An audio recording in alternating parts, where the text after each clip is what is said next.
Pourquoi la Golf s'appelle Golf? Pourquoi la Countach s'appelle Countach? C'était quoi? C'est 3.5 sur les Subaru? Bref, tu l'as compris, cette vidéo est exceptionnelle parce que bien différente. Je vais te raconter tout un tas de légendes sur l'automobile, un vrai cours d'histoire auto. Alors c'est parti. Pourquoi la Golf s'appelle Golf? L'essentiel des Volkswagen portent des noms de tempêtes, de courants océaniques, de vents, comme Sirocco, Passat, etc. Et souvent on a attribué le nom de la Golf au Gulf Stream. Mais alors pourquoi dans la Golf, par exemple GTI MK1, il y avait une balle de golf? À l'époque, tu as Hans Joachim Zimmermann qui est responsable des achats chez Volkswagen, et en même temps il est président d'un club d'équitation. Et dans ce club d'équitation est inscrit également Horst Munzner, qui lui est président au conseil d'administration de Volkswagen. Donc il monte dans ce club d'équitation et il monte un cheval qu'il adore tout particulièrement, qui s'appelle Golf. Et donc, il aura décidé de donner le nom de son cheval préféré à la voiture. Voilà pourquoi la Volkswagen Golf, eh bien, elle s'appelle Golf, donc rien à voir avec le Gulfstream. Pourquoi la Lamborghini Countach s'appelle Countach? L'essentiel des noms de Lamborghini ont un lien avec la tauromachie. Donc ça peut être des noms de races, comme Gallardo par exemple, ça peut être des noms de taureaux hyper célèbres, comme Murciélago, qui veut dire aussi chauve-souris, mais c'est d'abord un nom de taureau célèbre. Ça peut être aussi des noms d'élevage, comme Miura. Bref, en tout cas, quoi qu'il arrive, ça a toujours un lien avec la tauromachie. Puisque bien évidemment, monsieur Lamborghini était taureau, d'où aussi le logo Lamborghini. Mais la Countach, c'est tout à fait différent. En fait, il y a plusieurs légendes qui courent à ce sujet-là. Ce serait la légende la plus probable, un des préparateurs chez Lamborghini qui, en voyant la voiture pour la première fois, se serait exclamé le mot Countach. Countach qui vient de l'argot piémontais et qui veut dire fabuleux. Il y a une autre légende qui court aussi que ce serait carrément Ferruccio Lamborghini qui l'aurait dit lui-même en voyant la voiture, donc qui a été dessinée par Marcello Gandini pour le centre de design Bertone. D'ailleurs à ce sujet-là, il y a aussi beaucoup de gens qui disent qu'on dit Countach. Mais ça voudrait dire que Marcello Gandini le prononce lui-même très mal quand il dit Countach. La Countach, Countach. La Countach, Countach. Pourquoi l'essentiel des Rolls-Royce ont des noms de fantômes? Tu prends, déjà il y a la Rolls-Royce Phantom, il y a la Ghost, il y a la Wraith, qui veut dire spectre en anglais. C'était tout simplement en l'honneur du silence de son moteur, de l'absence totale de vibration quand on est dans la voiture. Bref, on se déplace en silence comme un fantôme. Voilà pourquoi l'essentiel des Rolls ont des noms de fantômes. Et d'ailleurs, attends, j'en ai une autre sur Rolls-Royce. C'est pourquoi les Rolls-Royce n'ont pas de contour. En fait, il est vrai que chez Rolls, on n'aime pas trop parler chiffres. Pour preuve, pendant des années, quand tu demandais la puissance d'une Rolls, il ne sortait pas la puissance en chevaux. Il te disait juste que la puissance était suffisante. Eh bien, les Rolls donc n'ont pas de contour. À la place, il y a une espèce de compteur de réserve de puissance qui t'indique en fait en pourcentage la puissance qui te reste quand tu mets pied plancher. La réponse, elle est vraiment hyper simple. C'est quand tu demandes pourquoi elles n'ont pas de contour, ils te disent tout simplement qu'elle n'en a pas besoin. Ça représente un petit peu la philosophie de Rolls. Tu vois, tu n'as pas besoin de contour. La caisse, en fait, elle se suffit à elle-même. Alors après, il y a quoi? Ah ouais, pourquoi Mercedes, les noms de code, tu sais, chez Merco, ils commencent par W, comme la W124 ou la W204, tu vois. Tout commence dans les années 20, lorsque la production des toutes premières Merco commence. Et en fait, le nom de code tout de suite, c'est W. W qui veut dire wagon, et wagon, ça veut dire voiture. C'est aussi simple que ça. Donc les premières, elles s'appellent W01, W02, W03. Et en fait, à partir de cette époque, chaque lettre correspond à un type de véhicule. Donc W pour voiture, L pour Lastwagen. Il y a eu le C pour coupé, le X pour tout-terrain. Il y a eu le A pour Auffahrbar, ça c'est un cabriolet. Et puis tu as certaines appellations qui ont évolué dans le temps, comme par exemple la fameuse 300 SL, qui au départ s'appelle W198. Eh bien, dans les années 70, elle s'appelle R, donc R129, R pour Roadster. Et puis, tu as d'autres appellations qui n'ont jamais évolué, comme pour la classe G, qui s'appelle encore aujourd'hui W463, alors que c'est un tout-terrain. Alors, qu'est-ce que je pourrais te raconter d'autre? Ah ouais, celle-ci aussi, elle est pas mal. Alors, pourquoi RWB, le fameux préparateur allemand, a un nom allemand, alors que c'est un préparateur japonais à l'origine, en fait, tu vois? Donc là, je vais te raconter l'histoire. Ça commence dans les années 90, lorsque Akira Nakaisan, qui est le créateur de RWB, prépare sa première caisse, qui est l'AE86. C'est la fameuse Trueno sur la base de la Corolla, et c'est la reine du drift à l'époque, tu vois.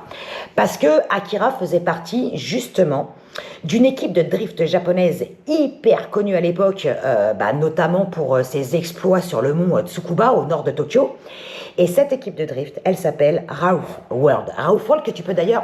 Putain, je parle super bien anglais, les mecs. Rauf World. Nom d'ailleurs que tu peux retrouver sur certaines caisses. Attends, je te montre. Tu vois, par exemple, cette RWB qui a été conçue en Nouvelle-Zélande, eh bien, à la place de Rothman, là, il y a écrit Rauf World. Donc ça, c'est en l'honneur de son équipe de drift. Mais comme après, il prépare des voitures, notamment allemandes, des Porsche essentiellement, eh bien, il a tout simplement traduit Rauf World, qui veut dire monde un peu dur, un peu brut, il l'a juste traduit en allemand. Et donc, ça fait Rauwelt. Alors après, ah oui, pourquoi le préparateur Singer s'appelle comme ça? Eh bien, en fait, Singer, je pense que tu vois très bien de qui je parle. C'est un des meilleurs préparateurs de Porsche dans le monde. Et c'est d'ailleurs un des principaux préparateurs de Porsche. Donc, Porsche regarde avec bienveillance ces préparations, tu vois. Parce que Porsche estime que c'est dans le respect de la conservation du patrimoine de la marque. Ça a été fondé en 2008 par un certain Robert Dickinson et il a choisi ce nom en l'honneur de son ancien métier, déjà parce qu'il était chanteur au sein d'un groupe qui s'appelait Catherine Wheel, et aussi en l'honneur de Norbert Singer. Norbert Singer, c'est un ingénieur allemand qui a eu un rôle essentiel chez Porsche en compétition. Déjà, il a participé à la conception de la Carrera RSR, la RSR Turbo, et surtout la fameuse 935. Putain, cette caisse, un bijou.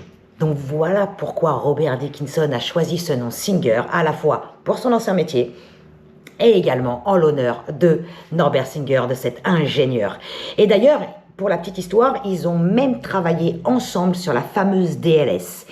Une des Singer les plus légendaires qui soient, elle est juste splendide. Alors, puisqu'on est chez Porsche, on va continuer. Cette déco là, tu la connais chez Porsche. Alors, même si le rose ça va vite, eh bien figure-toi que c'est pas pour ça qu'ils l'ont peinte comme ça. Je te raconte. Hop là. Donc en fait, la première fois qu'on a vu cette déco, souviens-toi, c'est sur la Porsche 917-20 en 1971. C'est un modèle unique conçu pour la catégorie sport prototype aux 24 heures du Mans et elle a été conçue en collaboration avec une société française d'ailleurs qui s'appelle Serra.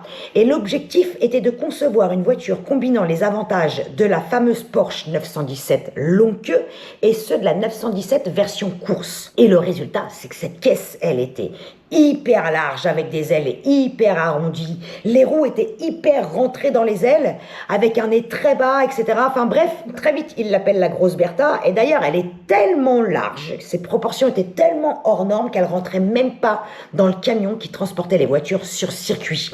Elle a été obligée d'être emmenée sur circuit sur un porte-char.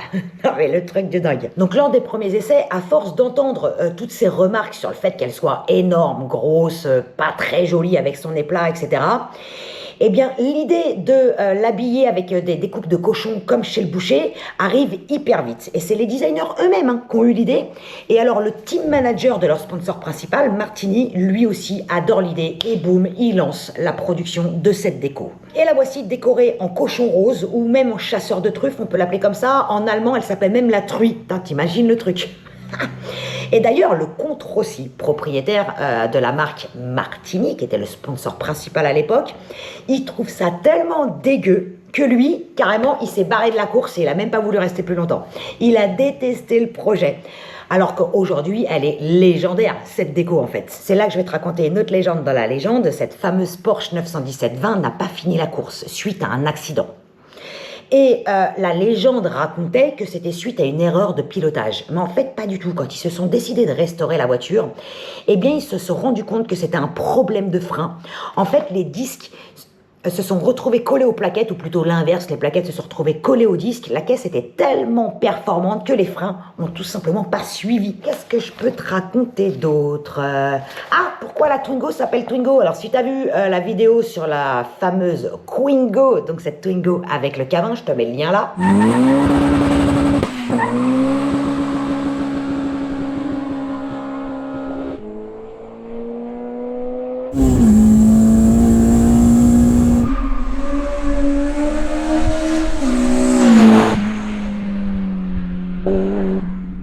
Tu dois déjà le savoir, mais en fait, c'est juste la contraction de 3 danses. Donc, c'est la contraction du twist, du swing et du tango.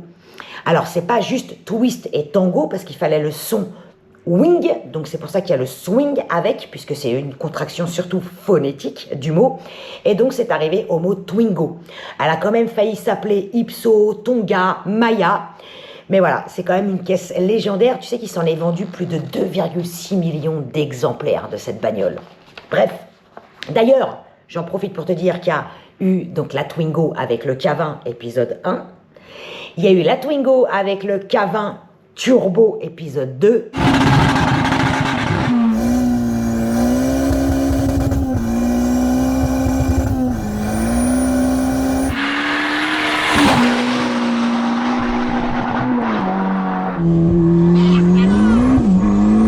Sache qu'il y aura bientôt un épisode 3. Ouais, je crois que je suis pas prête d'ailleurs. Mais bon, alors, ah oui, pourquoi la Subaru Impreza s'appelle Impreza? En fait, ils ont choisi son nom en s'inspirant du mot to impress, qui veut dire impressionner en anglais.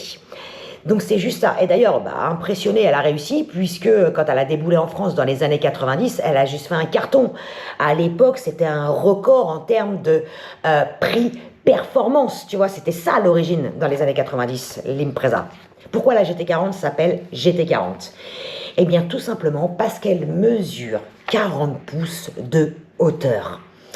Et ça me permet ensuite de basculer à autre chose, c'est que la fameuse GT, si elle n'a pas pu s'appeler GT40, c'est parce que les droits de l'appellation GT40 appartenaient à une autre société qui s'appelle Société Saphir GT40 Spares. Alors autant ils se sont entendus pour le concept car qui annonçait la GT a pu s'appeler GT40, autant il n'y a eu aucun accord financier qui a réussi à être conclu pour que la GT puisse s'appeler GT40. C'est juste une question de droit. Alors ils ont pensé à GT43 parce qu'elle fait 1m12 de haut et donc ça fait 43 pouces, mais ça faisait beaucoup moins joli en fait. Pourquoi le BMW Z3 s'appelle Z3? Alors pour que je te réponde, il faut remonter à l'histoire du Z1. Le Z1, tu sais, c'est cette fameuse caisse produite à seulement 8000 exemplaires plus 12 prototypes dont les portes coulissent dans les bas de caisse. Le Z1, en fait, c'est l'héritier du 507 et ça annonçait le futur en matière de roadster chez BMW. Et futur, en allemand, ça se dit Zukunft, avec un Z. Donc c'est pour ça que le Z3 s'appelle Z3, parce que c'est le digne héritier du Z1. Puis après, il y a eu Z4, et puis après, il y a eu Z8. Il a failli y avoir Z2, mais le projet a été abandonné. Et finalement, la lettre Z, chez BMW, est dédiée uniquement au roadster. Alors, qu'est-ce que je pourrais te raconter d'autre ensuite? Ah oui, c'était quoi ces 3.5 sur toutes les Subaru en rallye? C'est juste une marque de cigarettes du groupe State Express. Cette marque de clope, elle est née en 1895 et hyper populaire en Asie. Un peu comme Marlboro chez nous ou JPS, tu sais, John Player Special, etc. Il y avait plusieurs marques de cigarettes chez State Express. Et à chaque fois, elles avaient un numéro. Ça pouvait être 777, 999 et 555. Et la 555 est celle qui a été le plus vendue. Et comme c'était la mode en tant que fabricant de tabac de sponsoriser les sports mécaniques, et ben c'est tout naturellement que State Express a décidé de choisir le 555 pour sponsoriser Subaru, puisque c'est quand même la marque de tabac la plus connue en Asie. C'est là que je vais te raconter encore une autre légende dans la légende, tu sais, la fameuse 22B. Et ben la légende raconte que son nom vient justement de 555, puisque 22B c'est le nombre hexadécimal qui correspond à 555. Eh ouais. Et il y a une autre légende aussi qui court, que le B ce serait pour Bilstein, et 22, eh bien parce que c'est un 2 litres 2 sous son capot. Je vais te parler d'Aston. Pourquoi tous les noms d'Aston Martin commencent par DB? En fait, la marque Aston Martin a été créée en 1913 par Lionel Martin et Robert Bamford. D'ailleurs, j'en ai essayé une. magnifique préparé par Mansouri. Je te mets le lien là parce que la vidéo elle est juste exceptionnelle.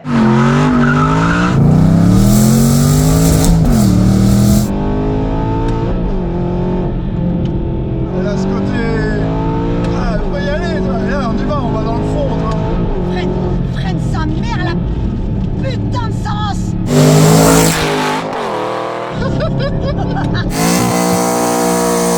Et en 1947, Aston Martin va pas très bien financièrement et est racheté par David Brown. David Brown, il fabriquait aussi des tracteurs par exemple, et puis c'était aussi le plus grand fabricant mondial de vis sans fin. Et donc il rachète Aston Martin et il fusionne la marque aussi avec Lagonda, parce qu'il rachète Lagonda, et il sauve indirectement la marque. C'est grâce à lui qu'Aston Martin écrit son histoire, notamment en course d'endurance, aux 24 heures du Mans. Et donc c'est en son honneur que l'essentiel des Aston Martin s'appelle DB, comme David Brown. Voilà. Elle est belle la légende. Hein. Donc bien évidemment il y a eu d'abord la DB2, DB4, DB5, enfin bref. Tu connais la suite de l'histoire. Alors j'espère que grâce à cette vidéo, t'as appris plein de trucs. Surtout, pense à t'abonner, ça fait toujours du bien, ça me donne de la force, c'est une petite preuve d'amour quand même. Si le nouveau concept te plaît, hésite surtout pas à me le dire en commentaire. Et puis peut-être qu'une fois par mois, je pourrais te sortir les légendes auto de Jess. Bref, oublie pas de t'abonner et surtout, dis-moi en commentaire si ça t'a plu.